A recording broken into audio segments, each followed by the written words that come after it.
Hello and welcome to the Practice Marketing Podcast, highlighting successful strategies from North America's fastest growing clinics and experts so you can learn from their wins and power your practice growth.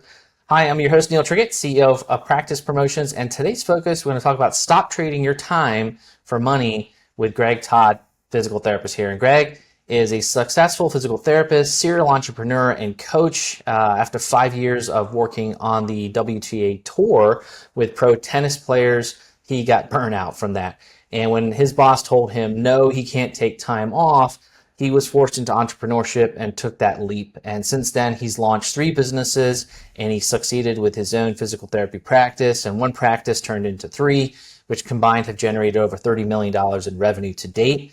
And in 2009, Greg also launched his Smart Success Healthcare, which is a coaching and consulting company that's been responsible for training thousands of healthcare professionals from PTs, OTs, Dietitians, FitPros, and many more to successfully start and scale their online businesses. And so Greg's goal is really to transform the lives of 10,000 healthcare providers out there, freeing them from burnout and financial constraints so they can positively impact healthcare and enjoy a fulfilling life and career. So Greg, welcome to the podcast. Thank you, Neil. I appreciate that.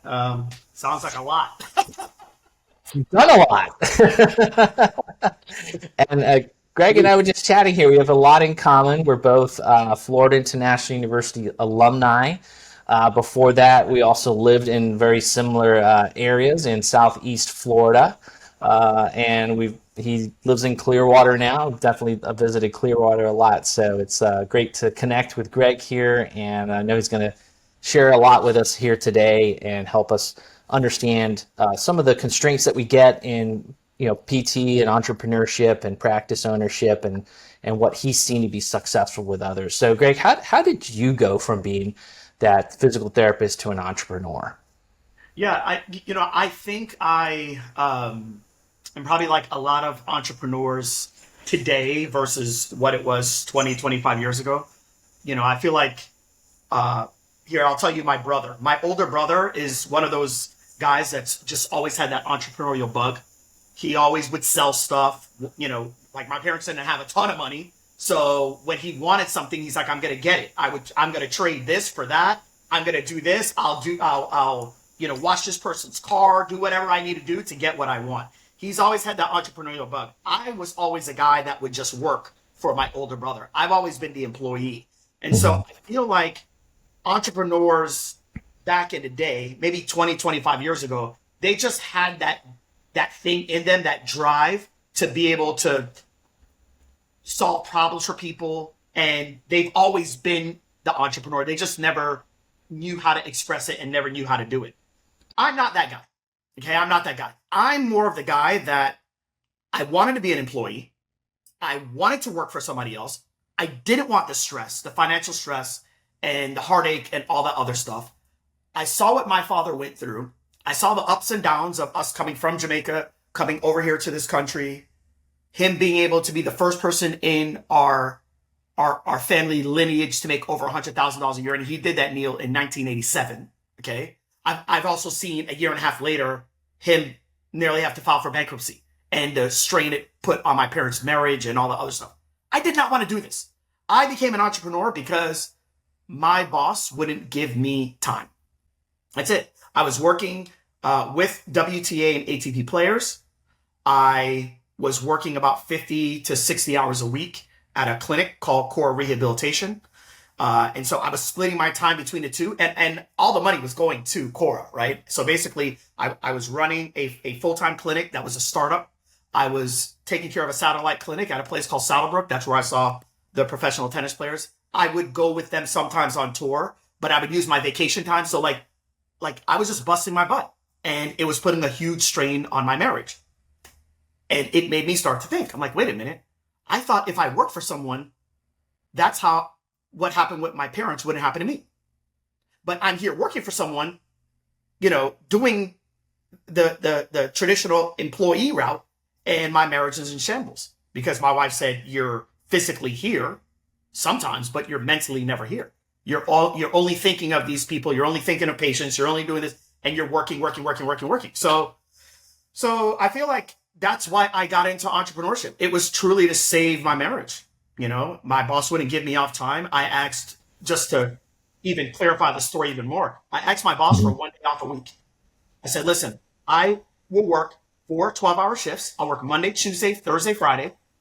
I'll work from 7 a.m. to 7 p.m. You're paying me for 40 hours anyways as an employee. I'm salary. And I just need that 1 day so that I can help her with our 3-year-old. She's pregnant right now. She's 5 months pregnant with our second, child. I can be semi-present because I'm working on the weekends for you guys as well. And my boss said no. And the next day I said, well, it was either me stay and lose my marriage or me go for it and see if I could save my marriage. That was it. Yeah. That's a story. It's interesting. Really. It wasn't money. It was literally a play. It was a last ditch attempt to save my marriage. That was it. Gotcha. Well, you did the right thing, right? So It ended up working out. yeah, but it's a fascinating story because I don't know how prevalent that is in today's PT market, right? I know like you and I started work back in the late 90s and or 2000, late 90s, early 2000s, and that was very common then, right? Like you just drive, patient visits. I mean, that's back when you had your health souths. Yeah. And I mean, my wife was seeing like 6 patients at a time. I mean, it was insane, right? And I think that'd be really hard to pull off today. I know that that burnout's a big issue in the industry and things like that. But I think it's a great story because you have to kind of look at it, obviously from your perspective, but as the employer today, how are you looking at your employees? And, we talk about work-life balance. That is something, but there's got to be the drive, the initiative to grow as a professional. But then there's also making sure that you have considerations for your employees and making it an enjoyable part of, their work environment, their life, and then being flexible, right? Being flexible when they need it, because if you're inflexible, you break people, and that's when they leave, right? And then you get yourself in a pickle. Yeah, and Neil, at the end of the day, people want to win. Okay, like people want to win at life. Okay, and so especially if you take a physical therapist, right? This is someone that went to school for typically now 4 years for undergrad, 3.5 years for graduate school. These people are investing a crap ton of money into becoming a physical therapist. I mean, we could say they're lazy, this, that, but at the end of the day, anyone that's willing to invest 7.5 years of their life into something, they want to win in it. Like, you don't want to lose at that thing. So now the question we should be asking ourselves is, well, what does winning mean to you? Well, here's what I can tell you. I think winning means I want to be able to make money. I want to be able to have time. And how do I know that? I know that because they became physical therapists. Okay. All right. So becoming a physical therapist, what most people think is most people feel like, okay, this is going to allow me to make enough money because I'm going to be a doctor. Okay. And now we can get into that in a second. But then at the same time, I don't want to be on call every single weekend. I don't want to have to rush to the hospital and do an emergency surgery, on a Sunday evening. So we know that physical therapists want money and they want time. Mm-hmm. That's what we know. Okay. Now the ego, the doctorate, this, that, da. Okay. All right. Everybody wants that crap too. But at the end of the day, they want money and they want time. So if we know that everybody just wants to win, we have to figure out how are we going to get our people to be able to win. That's it. And I don't think the way that we were able to do it back in the early 2000s of banging out 27, 30 patients a day. I mean, even if we did do that today, you still could barely win today. Okay. Like you still can't win. So the question is, well, how are you going to do that? Are you just going to act like that doesn't exist? Like, okay, well, no, they really don't want to win. No, they want to win. That's why they're leaving you. Okay. People want to be able to win. So our job as entrepreneurs, we are the people that own, we're the people that operate the business, but we are also the people that do so at a very high financial risk. And the highest risk when it comes to business is us investing in our employees. That is our highest expense for pretty much everyone. So if you're going to invest in people, you've got to figure out not only, okay, I'm going to give you this money to get you on board, but I've got to figure out how am I going to be able to put you in a position to make more money, and how am I going to give you upward ascension? Like, how is there going to be no limit to ascension? Understanding the rules I'm playing with for those that take insurance is that I'm being paid by a third-party payer that is capping me on what I'm able to charge. So it doesn't matter. It's like you going to Burger King and you handing them your Aetna card, and instead of your Whopper being $9.99, it's $2.99, right? Like, these are the rules we're playing with. So you just have to understand that if you are going to hire people, they want to win, and you got to be able to give them time, and you got to be able to give them money. So that takes creativity. That takes thinking outside the box. If not, you're screwed. Mm-hmm. Absolutely. And everybody's different, right? And I think it's one of those things that if you embed in your culture, if you understand what motivates that particular employee, right? And everybody's motivation can be a little bit different. So some people really want that time, right? They enjoy the time that they need with their family, or whatever their motivation is there when it comes to time. And then there's other people that are very growth minded. They want to have, money opportunities. Some people feel like, hey, I really would love to be in a managerial position one day. And so you've got to look at your different motivators for different people. And then I think it's really important as you craft that, what you talked about there, like that ascension model in your practice, and where you want your practice to be and who's going to help you get there, that you have different paths for different people. So if you know you're going to need a director of a clinic one day, right? Well, who's going to be the right person that you can mold in your clinic that has that passion for it?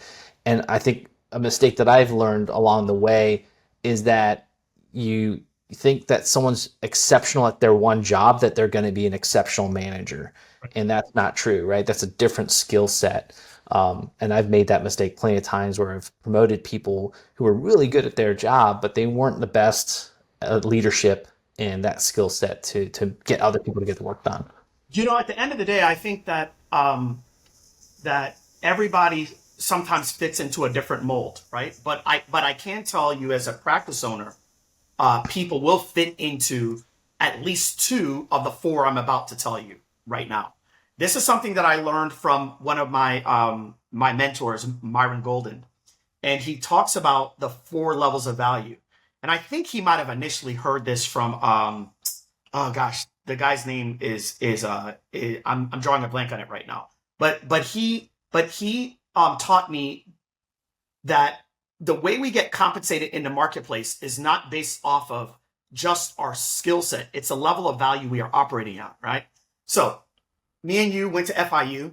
We graduated as licensed physical therapists. When we graduated from FIU, we became implementers. And implementers are at the lowest level of value. That is the people that actually do the thing, right? So whether you work for Outback and you're a waiter or a waitress, or you're a physical therapist, or you are a cardiac surgeon, you are an implementer, right? You do the thing, right? You evaluate, you treat. Okay, great. Now, the problem with being an implementer is that an implementer pays anywhere between minimum wage if you work at Dunkin' Donuts, or you can get paid what physical therapists get paid, $60,000, $70,000, $80,000, $85,000 as an implementer. Okay. And so something my boss told me when I got my first annual review, I told you I actually had averaged 3.1 patients per hour for the entire year. So I averaged 25 patients a day. I was working at Health South, Pembroke Pines. My boss gave me a 1.5% increase in pay. And I wasn't very happy because I was making $39,000 a year.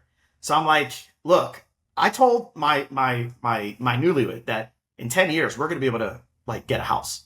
And I said, the way we're going to be able to do that is by me getting a 4% increase every single year. And so my boss paused and she said, Greg, you actually can do that. You just can't do that being a licensed therapist. You actually have to move up to managerial. And I said, perfect. Where can I get that? She goes, not here, because I'm the manager here. So that is actually Neil. That's what made me move to Tampa. I got a managerial position 2 months later. That lady, her name is Jen Shamus. She changed my life. She changed my life, man, because without that, I wouldn't have known. That's a second level of value. It's a unification. That's a manager. But like what you just said, Not everybody fits into a managerial position, but everybody wants to win. Everybody wants more money, right? So in traditional practice, we just think, okay, managerial, that's it. All right, well, not everybody can be a manager. The manager rules over the implementers, and we try to make sure that all the therapists and the admin don't kill each other, right? That's why we get paid more. We deal with all the patients that are, pissed or this, that, whatever. Okay. There are two other levels, and this is where I have learned that everyone falls into one of these other levels that doesn't have a managerial gift, okay? And that is communication and imagination, okay? Communication is where you are taking the knowledge that you have as a licensed physical therapist assistant, speech therapist, occupational therapist, whatever you are. And you're taking the knowledge that you have and you're able to convey that and communicate that to people, because about 40 to 50% of what we do is educating people with our experiences, with our knowledge, and with our expertise. And we're educating them so that they can be aware of something they weren't aware of before. Some of it is our hands, a lot of it's our hands, a lot of it is our skill set, but a lot of it is information. And what I tell the clients that I have, the staff that I have, is that if you don't want to do managerial, and you might, and even if you want to do managerial, you might not be a good manager. Okay, you're going to have to either A, become a communicator where you are able to take what you have and be able to create some type of system or framework with it. And that is another option that we can give to clients. Or you're going to have to do the fourth level, which is imagination. You're going to have to create different ways for you to give value to customers without them physically having to be in front of you. So the reality is this: everyone wants to win. What is winning? Winning usually for physical therapists means they want more time and they want more money. And if they just say, I just want more time, well, you buy back your time with money. That's what you do. Okay. All right. So at the end of the day, everybody wants more money. Everybody wants a path to getting more money, whether they say it or not, because people are really funny around money. That's all they want. Okay. You give them money. You can now use the money to buy what you want. You want to buy the cool car. You want to buy your time. You want to be able to buy a housekeeper. You want to be able to buy this. You want to be able to buy somebody to do your lawn. At the end of the day, you need more money. Use the money, you buy back your time, or you just want more money because you want to buy more crap. Okay. And so the question is, what category does every single person that's on your team fall into? And how can I foster that in order to make my business more money, but also for them to have a path to ascension? I kid you not. I just did an Instagram poll. I did an Instagram poll asking therapists, what's the biggest reason you're not taking a job? Okay. And in that poll, basically, this is what they said. 65% said pay. 12% said upward mobility. Some people said culture. 4% said benefits. That would not have been the case when me and you graduated. But today, the way inflation is, no, that's it. It's money, man. That's it. Yeah. So what do you see as you've worked with different, clinics and different therapists out there? What are some of those ways to, to make more money, right? To incentivize towards more money? Yeah, I think the biggest thing is understanding that your customer base wants a few different things. And I think for the most part, we're not offering them those other alternatives, right? For the most part, what we believe that people want one-on-one care, people want personalized attention, people want an amazing environment. And that is true for a good chunk of clients. But there is also a lot of people out there, especially today, they want stuff cheaper. They want a cheaper alternative. That's number one. Number two, they want to get access to you easier, right? They want to be able to have you on demand. Okay. Mm-hmm. Number three, they want community.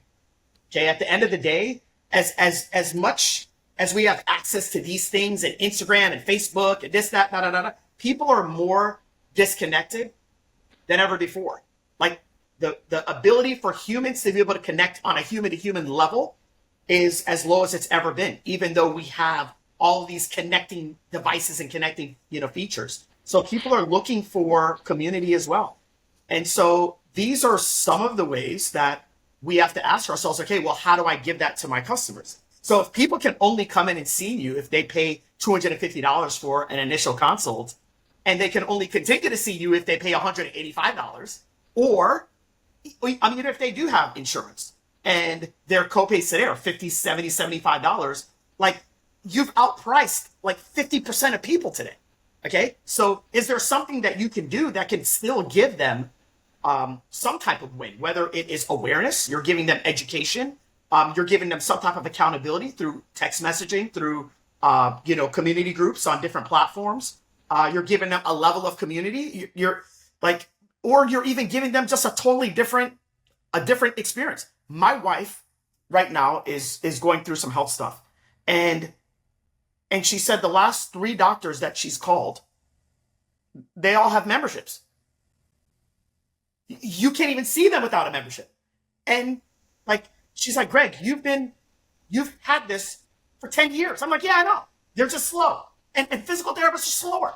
They just won't do it because they're so afraid to let go of the identity of how they serve people. But that's it. So if my staff members were to bring people in through a membership, and the membership is not totally attached to them having to physically be in front of somebody, can you not give them a portion of that money? Sure. And now they have passive revenue coming in? Sure. And now they can't compare me or my clinic to anybody else because all the other clowns out there aren't doing it. So now I win. It's an easy win. So basically, those are the things that people are looking for. We just have to be creative on how we are bringing that to the marketplace. That's really it. The top 10% of PT owners aren't just surviving, they're thriving. But what's their secret? Well, Neil Trickett's new Market to Grow book reveals how the top 10% of PT practices leverage marketing systems to simultaneously grow their new patients, attract top talent, and boost profit in their practice. You can learn from their secrets. Visit practicepromotions.net/book to claim your free copy of Market to Grow. Yes, you heard that right. We are shipping a free copy of Market to Grow to all podcast listeners who want it. Just visit practicepromotions.net/book to claim your free book. And now back to the show. Yeah, and I think as PT practice owners or as practice owners, we've got to go beyond just the thought of the traditional salary model, right? Yeah, not and I work with quite a few Canadian clinics, and I actually think Canada is ahead of the U.S. a lot of times when it comes to all allied healthcare, right? We'll say so, PT, OT, chiropractic, you name it, right? So they have a model up there which is everywhere, right? And it's very rare to find more of salary type positions. It's actually a revenue share. So each clinician has a revenue share of the people they bring in and serve. And so that might be sometimes like 50%. Sometimes it might be more. It just depends on what you work out and how your reputation of your clinic is, things like that. But I've seen a lot of clinics here in the US too start to adopt more of a kind of a hybrid model with their staff, where they'll have a base salary and then they'll have like an incentive or comp program, which is great because I think that really empowers the practitioners to help people, right? They want to fill their schedules. They're going to be more apt to like call somebody if they cancel or no show, make sure that they're, on the books at the front desk working with them, and they're working hard to keep themselves full, and they're also making more money, right? And it's a win-win for everybody. It takes some structuring, but it's definitely the way we need to go in the profession. 100%. And I really think the hybrid model just makes the most sense. It's how I do it in all of my businesses, right? Any businesses that I have employees with, I want them to be intrapreneurs, okay? So I let everybody know I run entrepreneurial businesses. I do entrepreneurial pay structures. And so a lot of people are like, well, what's an entrepreneur? I was like, an entrepreneur is someone who helps to operate the business. They take ownership of the business. They just don't do so at a high financial risk. The entrepreneur, which is me, I take ownership. I own the business. I operate the business. I'm taking on the financial risk. So I get paid primarily because of the financial risk that I'm willing to take on. As an entrepreneur, you don't really take on a huge financial risk, but your performance and the company's performance dictates your final share. So the way that here, and I'll tell you how I do it. So I'll give you like this company, right? So the way that I do it is I have different divisions. I have a software division of the company, and I have a consulting division of the company, and I have a virtual assistant services division of the company. Okay. So I have one main employee in each of the divisions that have been set up as entrepreneurs. Everybody underneath them is set up as employees, even though the employees do get a profit share. Okay, they do get a profit share. But the entrepreneurs, they get a revenue share. Okay, they get a revenue share. So they take full ownership of it. Okay, they operate it. I am the consultant of it, right? I do coaching consulting, yes, but they take care of those aspects of the business. And they get a certain percentage based on the revenue that comes in, right? And so they understand that there is a threshold, and we have to go above that threshold because that's what allows us to be in profit margin levels. And once we get above that threshold, it's anywhere between 10% and 25%. If you have a group of 15 therapists, you could do the same thing. You could do 10%, like whatever that makes sense for you, so that you're covering yourself and you know that, hey, nothing is going out until we hit a certain profit margin level. But then that amount can be put into a pool. So the pool can be, let's just say it's $5,000. You have a clinic director. They're going to get a percentage of that pool. And then you have other people underneath that are going to get a smaller percentage of that pool. It gives people the opportunity to know that, wait a minute, if we actually do our damn job, I can win. That's it. And now it also makes people turn on their brains. Okay. Now it's like, wait a minute, what other things can we add to our services that can allow us to be able to detach our time in disseminating value, but give more value to people and make us more money, because now everything is gravy. Anything we like, I kid you not, Neil, I'm just looking at my Slack, channel, and 2 of my employees have ideas that they are like, we can implement this now. And they know I'm not doing it. Like, bro, if you want to do it, you go for it. Right. But they know I'm not doing it because they know that I have an opportunity. If we do this, this is another potential $5,000 above what it is that we're already doing. We're going to get a portion of that. And so now the pressure is not just on me, it's on them. And we don't really ever have to have any discussion about raises. The raise is there. It's there. Yeah, totally. And we operate in a lot the same way. And I would say the vast majority of our staff is on a kind of a bonus system too. So if you're not doing that in your practice, it's definitely something for you to consider. It helps you attract and retain the motivated practitioners who want to be successful. They want to help you succeed. They want to be part of something. Then they feel they're being rewarded for that, and there's opportunities for them. It's a win-win. And again, it takes a little bit of work, takes a little structure, a little bit of practice, but once you get it in, it works really, really well. Yeah. And so, Greg, you're a coach here, right? You definitely work with a lot of different practitioners. And so I'm curious from you, a lot of your content goes around this, stop trading time for money. But I think that's where a lot of practice owners feel stuck doing just that. And so what are some of the specific actions practice owners can take to kind of break out of that rut and start building more profit in their business? Yeah, I think that they're kind of broken up into 2 categories. I feel like you have the practice owner that takes insurance, and then you have the practice owner that is cash-based, right? So for both of them, there is something that is similar, and that is the first thing I tell them to do is you got to create a success path for your client base as soon as they enter your facility, okay? And so what does that success path look like? Well, that's based off of where you believe that you can get them. The reality is that you treat it a lot like your dentist's office, okay? You go to the dentist, they are going to tell you, this is the problem you're having. This is what you need to do in order to fix. This is what your insurance, if you have insurance, is going to cover. This is what you would have to take responsibility for if you decided you wanted this. Okay, if you want half a tooth, your insurance take care of that. If you want the whole damn tooth, okay, well then this is what you're going to have to pay. I treat it, very, similar. Okay, I make my clients create a pyramid, and the pyramid is just 4 different levels.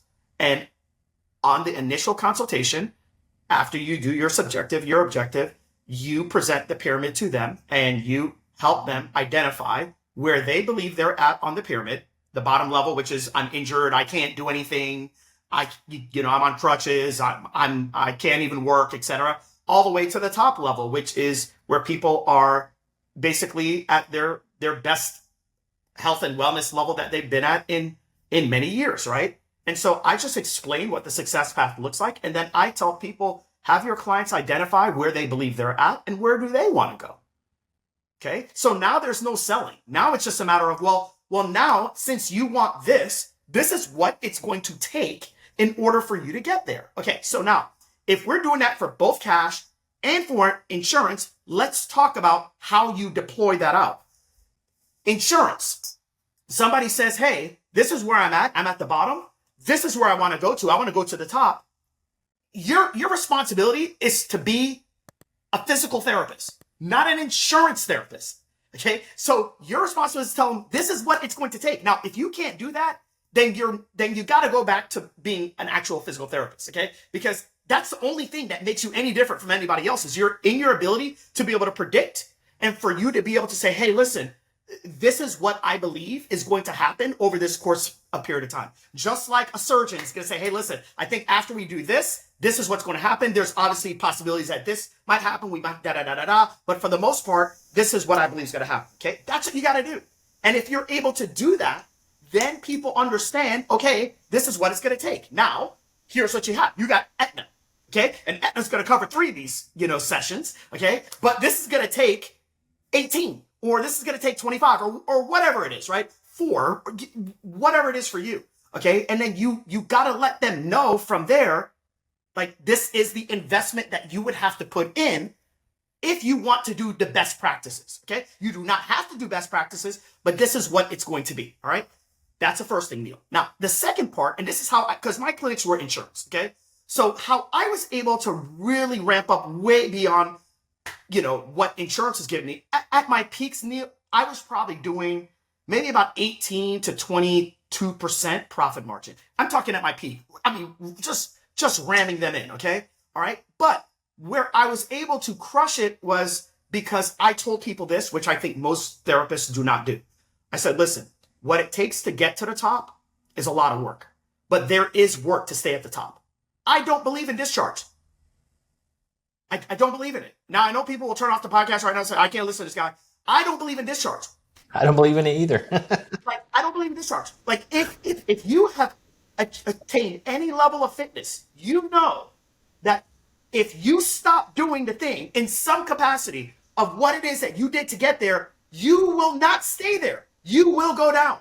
My yard right now, thank God I got somebody coming out tomorrow, but we have decided ever since we had the storm, we're not going to touch anything because we've been looking for a landscaper. Well, guess what we have? We don't have a bare yard. We have a bunch of weeds in the back. It looks terrible. So it's no different for clients. There is work to stay there. So from the first session, I have indoctrinated my team that you must make them understand that there is going to be work to stay there.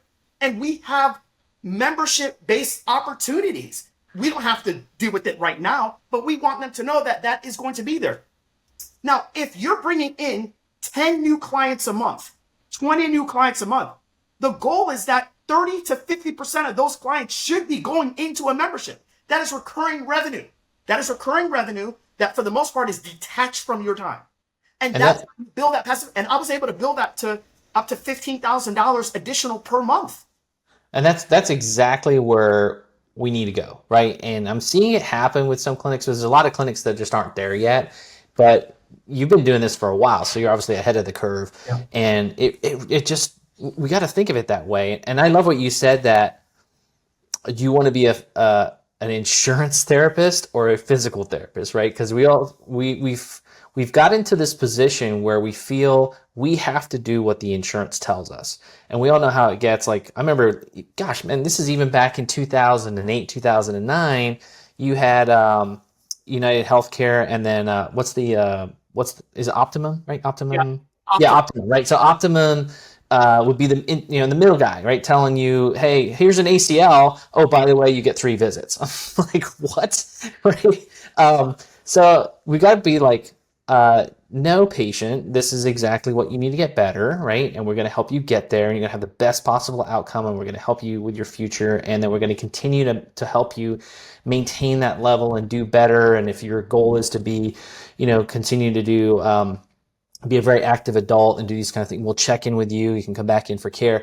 Your insurance is only going to cover this percentage here, but this is where we're going to go. So like, we have to change and we have to train our therapists into that, right? Because they sometimes come to us with the mentality of being the insurance therapist, right? So we have to train them out of that. And it's really the direction that we have to go, because Medicare is not going to save you.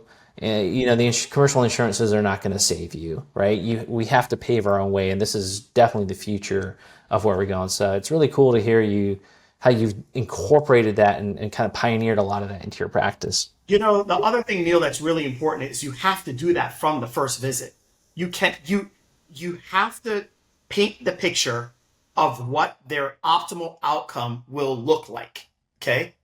I don't know if you watch any NBA playoffs, but a really popular player just tore his Achilles 2 nights ago, and can you imagine if he's going into rehab? This guy's like one of the big faces of the NBA. His name is Jason Tatum. He plays for the Boston Celtics.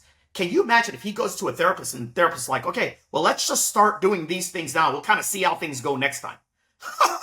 Listen, are you freaking serious? Like, no one can't do that. You have to paint the picture of, Jason, here's what's going to happen. We've got a long road ahead. I need you to stay locked in. This is what it's going to look like. But let's talk about if you lock in, you are going to be at a higher level. You will be back to all NBA, and you will be the face of the NBA again. And now, here's the difference. Everybody is going to love you because of your comeback story. What we all love is we love the comebacks, because most people hate you right now because you're with the Boston Celtics. Y'all win too much, okay? But you're going to be the comeback story. So the only way that's going to happen is if you lock in. I'm going to get the biggest buy-in from my patients on the first visit. Not when I get them the results, not when I get them all their 4 short-term and long-term goals met. You get that buy-in from the beginning. Okay. Yeah, and then reinforce it. So if you are not a great communicator and a great visionary, you're not going to be able to do this. And the therapists that are able to convey that message to the client, we're not selling them money on anything. Okay. We're just getting them to lock in to that when they are at their lowest. Okay. Yeah. Now they're locked in. They understand this is what I'm now going towards. They understand that the work that's involved with this, and they are semi-committing to it. Now we're just creating reminders on the treatment sessions of what we're working towards. I look at every single treatment session as episodic. Okay. Episodic is where I train my staff and train my clients to have your therapist do the 4 T's. Okay. What is touching? Okay. We are going to touch, whether it's a handshake, it's a fist bump, it's a hug. It is a treatment. Okay. We are going to thank them for their commitment to their care. We are going to teach them something. And we're teaching them because I want online to be value. And most of what online is education. So if you're not teaching them from the get-go, and a lot of therapists, honestly, they're just technicians. They don't want to teach. They don't want to open up their mouth. They just want to touch because they don't know what the hell to say. But if you don't train yourself on the teaching, they will never buy into online stuff. And then you must tell them. And tell them is where it's episodic. Hey, this is what we did today. This is where we're at on the pyramid. This is what we're moving to next week. Okay? We're going to be at the top part of the bottom of the pyramid. All right? And then we're right. And if you do that, everybody gets pumped up. Everybody gets excited. And now they're locked into it. If you do that the whole way, they all go into the membership stuff after. Okay? And then now that's how I'm building passive income for not just my clinic and for me, but I'm building passive income for therapists that have nothing. They have no asset. They got no home. They can barely make their bills meet. They're barely paying their student loans. But guess what? Now they're building an online asset to where now they're bringing in $1,000, $2,000, $3,000 in passive revenue a month. I'm like, damn, that's the same as my Airbnb. It's the same as my Airbnb. And you're doing that. And so when you do that, it creates a whole different mindset. That is awesome. Yeah. And so like if someone wanted to know more about what you do there and kind of learn like what you've done for those membership programs, things like that, what's a great way for them to learn more about that and what you do? Yeah, I mean, look, I have my Instagram is probably the channel that I'm the biggest on, and that's at Greg Todd PT. And if you just follow me or just send me a message and just ask me. I'll just answer your questions for you. For those that want to learn more about my company, it's smartsuccesshealthcare.com. I don't give out my personal phone number, but I do have a business phone number, and that's 813-534-6453. So if you say you came from the podcast, and I heard what you and Neil were talking about, I'll hop on a call, or have my team, reach out to you. Awesome. Yeah, we'll drop that information too in the show notes here for everybody, so that you can connect with Greg, because obviously he's built some really cool things and trained a lot of people in the way to generate membership programs, and obviously take those kind of more comp models and things into your practice. Again, this is sort of the future, right? This is the direction that we're going as a profession, and to be not completely independent of insurance, but to not let it drive our treatment model, right? And to be more independent away from the full-on insurance thumb on us, right? To be more independent and have these opportunities. And again, I think you really talked fantastically about if we're able to ourselves know our worth, generate the money that we should be bringing in, and we can incentivize our team with additional bonuses and commissions and things like that, because we're able to generate this whole thing. It's a win-win for everybody, and you're able to obviously retain the best talent and attract the best talent for you too. Yeah, I think a lot of people think that moving away from insurance is the answer, and I don't think that's necessarily the case. I really don't. I think the issue, because insurance is basically, many of you, that's your marketing. Because you suck at marketing. So at least insurance, like, people are coming to you because, oh crap, I saw my United said that I can come to your clinic. Okay, great. That's called marketing. All right. So just the way that I look at it is, you should be, like, when you're really, really serious about your business, you should be spending about 25% of your revenue on attracting new eyeballs. I mean, a lot of people aren't there, right? They're not able to create a business model to where they're there. Like, for my consulting company, I budgeted 25% of our revenue to get new eyeballs, okay? Because that's how big I am into marketing. I mean, I know that's what you guys help people do, et cetera, et cetera. That's important, okay? If you don't have that, insurance kind of does that for you. Insurance is like, it's your marketing. It's a huge part of your marketing. You probably are getting 20, 25, 30% of people that are coming to you just because you take their insurance. But insurance is not a good business model to have your business survive off of. So it's what I call a loss leader, meaning that people are going to come in. I'm probably going to lose money or break even with what you got to pay staff, this, that, da. But if I can get them to buy into the other things, okay, well, this actually is really good. So if people can just look at it like that, then honestly, you could still win today. You really can. Totally agree.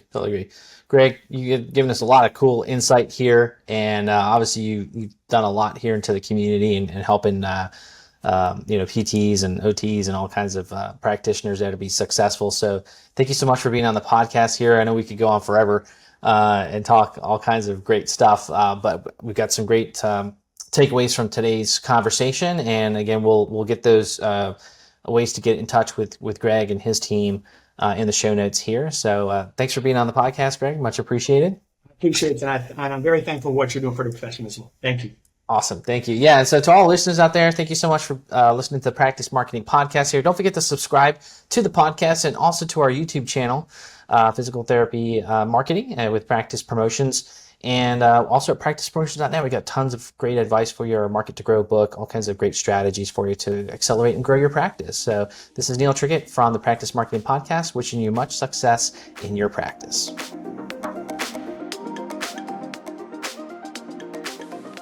A free way for you to support our show is by leaving a 5-star rating and review on Apple Podcasts. It's a chance for you to tell us what you love about the show, and it helps others discover it as well. Just scroll down to ratings and review on your phone and click write a review. Thanks.